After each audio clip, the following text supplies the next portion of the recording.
Klabu ya Yanga Sports Club imeendelea kuonyesha msimamo wake thabiti na usioyumba katika kulinda wachezaji wake muhimu. Baada ya kupiga chini ofa mbili nono toka klabu kubwa za Afrika Kaskazini, Zamalek ya Misri na CR Belouizdad ya Algeria, ambazo zilikuwa zinawania golikipa namba moja wa klabu hiyo, Djigui Diarra.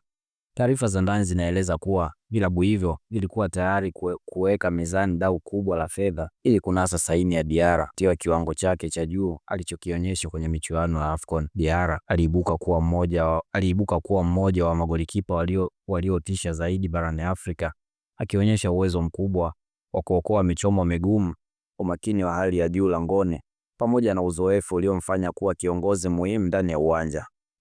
Umahiri huo umevutia macho ya vilabu kadhaa vikubwa kutoka Afrika Kaskazini na Mashariki ya Kati, lakini Yanga imeamua kusimama imara. Uongozi wa klabu hiyo haukuwa tayari hata kusikiliza mazungumzo ya uhamisho, na ujumbe huo ulikuwa mmoja tu na wazi: Diarra is not for sale. Uamuzi huu unaonyesha dhamira ya dhati ya Yanga katika kujenga kikosi imara kitakachoweza kushindana kwa nguvu kwenye ligi ya mabingwa barani Afrika, pamoja na kutetea heshima yao kwenye mashindano ya ndani.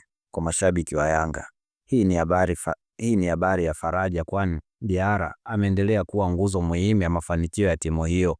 Kwa upande wa Zamalek na CR Belouizdad, ndoto ya kumpata mlinda mlango huyo mahiri imeyeyuka, na sasa watalazimika kuangalia machaguo mengine sokoni.